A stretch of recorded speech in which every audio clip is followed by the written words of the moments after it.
Hi viewers, welcome to our channel. ప్రస్తుతం మనతో పాటు భరద్వాజ్ గారు సీనియర్ జర్నలిస్ట్ ఉన్నారు. వారితో ఒకసారి మాట్లాడదాం. నమస్కారం సార్. నమస్తే అండి. సార్, ఇండస్ట్రీలో మరో విషాదం అయితే చోటు చేసుకుంది సార్.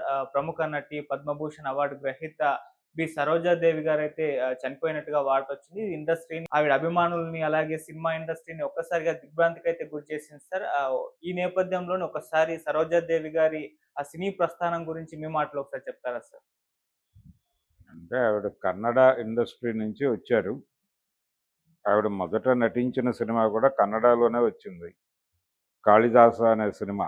హోసన్న భాగవతార్ తీసినటువంటి 'కాళిదాస' అనే సినిమాలో ఆవిడ మొదటిసారి కెమెరా ముందుకొచ్చారు. ఆవిడ ఫాదర్ పోలీస్ ఆఫీసర్.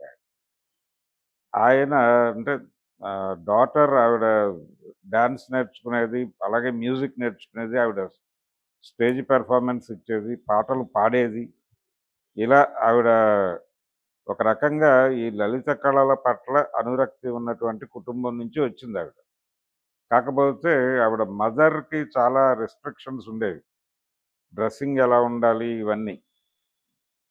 అంటే బయట కనిపించటం వేరు, ఎలా కనిపించాలి అనేది ఆవిడ డిజైన్ చేసేది. అలా మొదలైంది ఈవిడ. స్టేజ్ మీద మొదలైనటువంటి నటి. నటి కాదు యాక్చువల్‌గా ఆవిడ. ఆవిడ మంచి డాన్సరు, అలాగే గాయని కూడా. అలా మొదలైనటువంటి ప్రస్థానం. ఆవిడని స్టేజ్ పెర్ఫార్మెన్స్ చూసే హోసన్న భాగవతార్ దానికి తీసుకున్నాడు. ఏది ఆ 'కాళిదాస' అనే సినిమాకి. అక్కడి నుంచి ఆవిడ వరుసగా ఆఫర్‌లు రావటం మొదలైంది. ఆవిడ కన్నడలో 'స్కూల్ మాస్టర్' లాంటి సినిమాల్లో చేశారు. బిఆర్ పంతులు గారితో అక్కడే పరిచయం మొదలైంది. తర్వాత ఆయనే తమిళ్‌లోకి తీసుకెళ్ళాడు ఆవిడని. తమిళ్ సినిమాలు చేస్తూ ఉండగా ఆవిడ ఎంజి రామచంద్రన్ గారు మొదటిసారి డైరెక్షన్ చేసిన సినిమా. అందులో 'నాడోడి మన్నన్' ఆ సినిమాలో ఆవిడ హీరోయిన్‌గా యాక్ట్ చేసింది. ఆ తర్వాత ఎంజీఆర్‌తో కొన్ని సినిమాలు చేశారు ఆవిడ. అదే టైంలో సివి శ్రీధర్ కొత్త తరహా సినిమా దర్శకుడిగా, ఆయన అప్పట్లో చాలా పాపులర్. ఆయన డైరెక్షన్‌లో యాక్ట్ చేసింది ఆవిడ. తర్వాత తెలుగులో కూడా ఆయనే 'పెళ్లి కానుక' అనే సినిమా. 'పెళ్లి కానుక' ఆవిడ తమిళ్‌లోను, తెలుగులోను కూడా ఆవిడే చేసింది. ఇలా తెలుగు, తమిళ్‌లో యాక్ట్ చేస్తున్న టైంలోనే ఆవిడకి ఎన్ఏటి బ్యానర్ నుంచి పిలుపొచ్చింది. ఎన్ఏటి బ్యానర్‌లో 'పాండురంగ మహత్యం' సినిమాతో మొదలైంది ఆవిడ కెరియర్ తెలుగులో. ఎన్టీ రామారావు గారు ఆ సినిమాకి ప్రొడ్యూసర్. కామేశ్వరరావు గారు డైరెక్టర్. అలా మొదలైన ప్రయాణం. ఆ తర్వాత రామారావు గారితోనే అదే బ్యానర్‌లో 'సీతారామ కళ్యాణంలో' యాక్ట్ చేసింది ఆవిడ. చాలా సినిమాల్లో ఆవిడ రామారావు గారితో కలిసి నటించటం. అలాగే 'జగదేక వీరుని కథ' సినిమాలో ఆవిడే హీరోయిన్. ఇలా రామారావు గారితో 'ఇంటికి దీపం ఇల్లాలే' సినిమా, అది తమిళ్‌లోను, తెలుగులోను బైలింగ్వల్ ఒకేసారి షూట్ అయ్యేది. ఒకేసారి తమిళ్ సీన్ అయిపోగానే మళ్ళీ ఇమ్మీడియట్‌గా తెలుగు సీన్.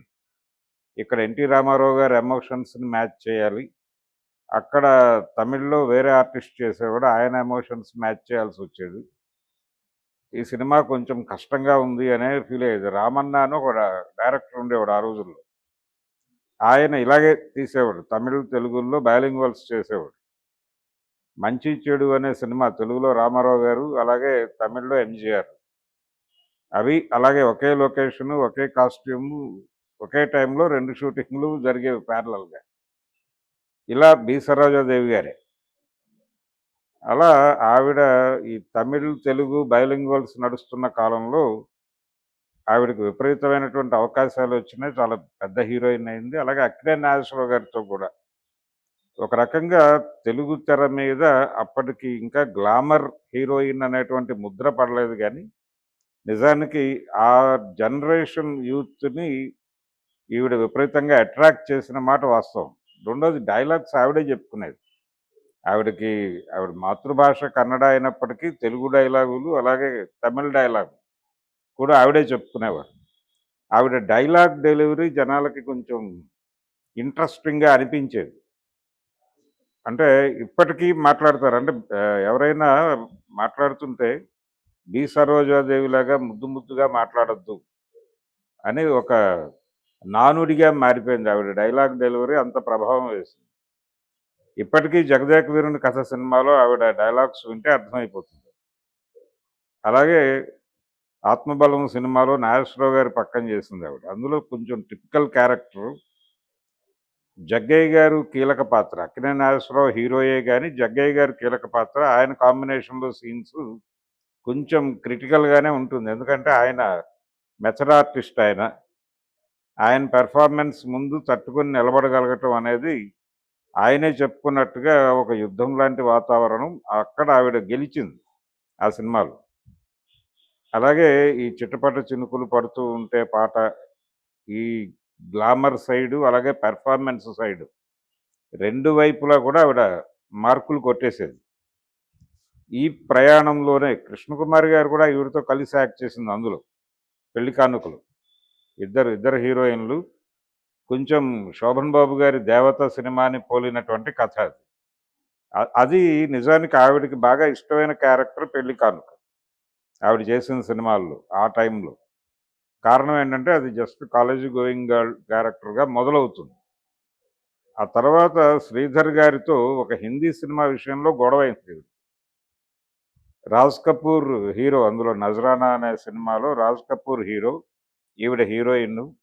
నిజానికి అంతకుముందు ఆవిడ దిలీప్ కుమార్‌తోను, రాజేంద్ర కుమార్ వీళ్ళతో యాక్ట్ చేసింది. సునీల్ దత్‌తోను వీళ్ళతో యాక్ట్ చేస్తున్న టైంలోనే శ్రీధర్ గారు 'నజరానా' సినిమాలో ఆవిడకి అవకాశం ఇచ్చాడు హీరోయిన్‌గా. రాజ్ కపూర్ హీరో.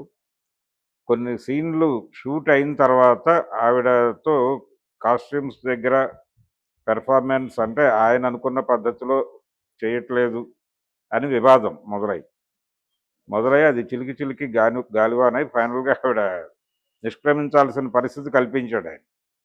ఆవిడ తప్పుకుంది సినిమా నుంచి. అప్పుడు వైజయంతిమాలతో రీషూట్ చేశాడు ఆయన. హ్మ్. అది ఆవిడ కెరియర్‌లో చేదు అనుభవం. అదే శ్రీధర్ గారి డైరెక్షన్‌లో అనేక సినిమాల్లో తమిళ్‌లోను, తెలుగులోను 'పెళ్లి కానుక' డైరెక్టర్ మళ్ళీ శ్రీధర్ గారే. అలాగే 'ససురాల్' అనే సినిమా ఆయనే. అందులో దిలీప్ కుమార్ హీరో. ఇలా హిందీలో కూడా ఆవిడ పెర్ఫార్మ్ చేశారు. 'బేటా బేటీ' అనే సినిమా. ఇలా దాదాపు ఒక 10 సినిమాల దాకా ఉంటాయి హిందీలో ఆవిడ చేసిన సినిమాలు. దక్షిణ భారతం నుంచి జాతీయ స్థాయి నటిగా ఎదిగిన ప్రయాణం. అలాగే పెర్ఫార్మెన్స్ ఓరియెంటెడ్ రోల్స్ కంటే కూడా ఆవిడ గ్లామర్ రోల్సే ప్రధానంగా నడిచింది. కాకపోతే అద్భుతమైనటువంటి డైరెక్టర్ల చేతిలో ఆవిడ ప్రయాణం నడిచింది. కామేశ్వరరావు గారు కావచ్చు తెలుగులో, అలాగే శ్రీధర్ గారు, తర్వాత కేవీ రెడ్డి గారు. కేవీ రెడ్డి గారి డైరెక్షన్‌లో 3, 4 సినిమాల్లో యాక్ట్ చేసింది ఈవిడ. ఆయన సొంత బ్యానర్‌లో వచ్చినటువంటి 'కృష్ణార్జున యుద్ధంలో' నటించింది ఈవిడ. తర్వాత ఆయన డైరెక్షన్‌లోనే వచ్చినటువంటి 'విజయ' బ్యానర్‌లో వచ్చిన సినిమా 'ఉమాచండి గౌరీశంకరుల' కథలో ఆవిడ లీడ్ రోల్ యాక్ట్ చేసింది. బి. సరోజాదేవి గారి మీద కేవీ రెడ్డి గారి అభిప్రాయం ఏంటంటే, ఆ అమ్మాయి వైట్ పేపర్ లాగా వస్తుంది సెట్‌కి. చెప్పింది జాగ్రత్తగా ఆకలింపు చేసుకుని, సాధ్యమైనంత వరకు 100కి 100 పాళ్ళు తనకి చేతనైన మేరకు మనం చెప్పినట్టు చేసే ప్రయత్నం అయితే చేస్తుంది. ఆ సిన్సియారిటీ నాకు నచ్చింది. అందుకని నేను రిపీట్ చేశాను ఆవిడని 2, 3 సినిమాల్లో అన్నాడాయన. ఇలాగే ప్రతి డైరెక్టర్‌తోనూ అంటే వాళ్ళు చాలా ఒక గుడ్ లెర్నర్ అన్న పద్ధతిలో ఒక ఇమేజ్ ఉండేది ఆవిడకి. రామారావు గారు కూడా ఆ ఆ ఇంప్రెషన్‌తోనే ఎంకరేజ్ చేశాడు తన సినిమాల్లో.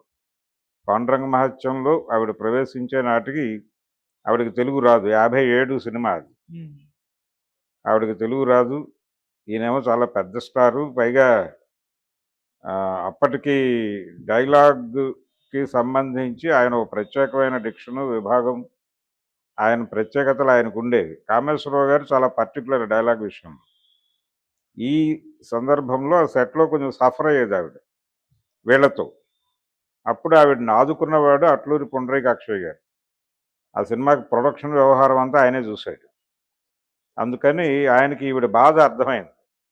ఈవిడ వీళ్ళతో సఫర్ అవుతోంది అని. ఆయన నాటకాల నుంచి వచ్చినవాడు.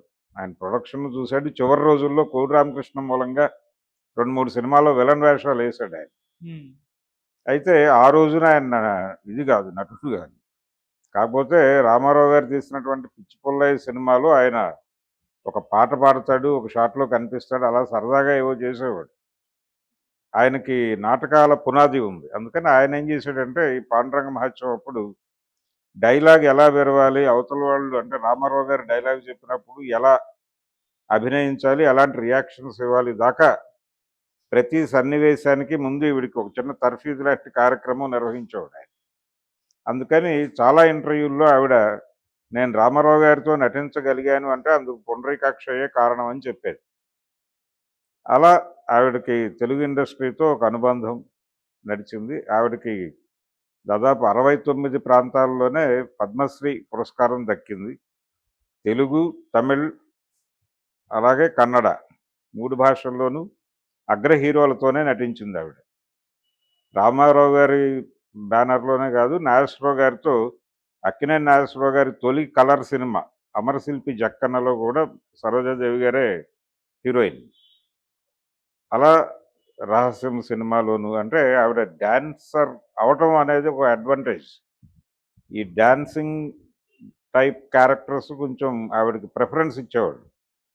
అలా ఆవిడ సంపూర్ణమైనటువంటి కళాకారిణి, చాలా డిగ్నిఫైడ్ ఆర్టిస్టు, వివాద రహితురాలు. ఒకే ఒక్క వివాదం శ్రీధర్ గారితో ఆ హిందీ సినిమా టైంలో 'రాజ్ కపూర్' సినిమా అప్పుడు జరిగిన వివాదం తప్ప ఆవిడ జీవితంలో వేరే వివాదాలు ఏవీ లేవు. ఆ తర్వాత శ్రీధర్ గారితో మళ్ళీ ఆవిడ రాజీ పడింది. ఆయనతో కొనసాగింది ఆవిడ. అలా 69లో ఆవిడకి పద్మశ్రీ పురస్కారం, తర్వాత 92లో ఈ మళ్ళీ ఆవిడకి జాతీయ స్థాయి పురస్కారం దక్కింది. ఇలా పద్మభూషణ్ పురస్కారం కూడా తీసుకుంది ఆవిడ. ఆవిడకి ఈ అంటే ఆవిడ మీద ఒక కామెంట్ ఉండేది తోటి ఆర్టిస్టుల నుంచి. ఆవిడ అంటే ఆవిడతో ఆ టైంలో యాక్ట్ చేస్తున్నటువంటి హీరోయిన్స్ అందరితోనూ ఆవిడతో ఘర్షణాత్మక వైఖరి అవలంబించాలనుకున్న వాళ్ళతో కూడా ఆవిడ ఫ్రెండ్షిప్ చేసేది. ఫ్రెండ్షిప్ చేయటం అనేది ఏదో ఒకసారి అవసరం రీత్యా వీళ్ళతో ఎందుకు గొడవ అని కాదు. టోటల్గా వాళ్ళతో ఫ్రెండ్షిప్ అంటే ఇక ఇతర విషయాలు మర్చిపోయి ఆవిడ ఫ్రెండ్షిప్ చేసేది. చాలా సందర్భాలు ఆ టైం హీరోయిన్స్ హైదరాబాద్లో ఉన్నంతకాలం ఆవిడ తరచూ హైదరాబాద్ వచ్చి వాళ్ళందరినీ కలిసి వెళ్ళేది. జమున గారు ఉండగా ఆవిడని కలిసి వెళ్ళేది ఈవిడ ఏదో టైంలో వచ్చి. అలా ఆ టైం హీరోయిన్స్ అందరినీ ఆవిడ టచ్లో ఉండేది. ఆవిడకి చాలా ఇష్టమైనటువంటి నర్తకి, నటి ఆవిడ ఎల్ విజయలక్ష్మి గారు. ఆవిడ ఇప్పుడు దేశంలో లేరు, ఆవిడ స్టేట్స్లో ఉంటున్నారు. బహుశా ఆవిడకి ఈ వార్త చేరి ఉంటుంది ఇప్పటికి. వాళ్ళిద్దరి మధ్య మంచి బాండింగ్ ఉంది. ఇద్దరు కలిసి చాలా సినిమాలు చేశారు.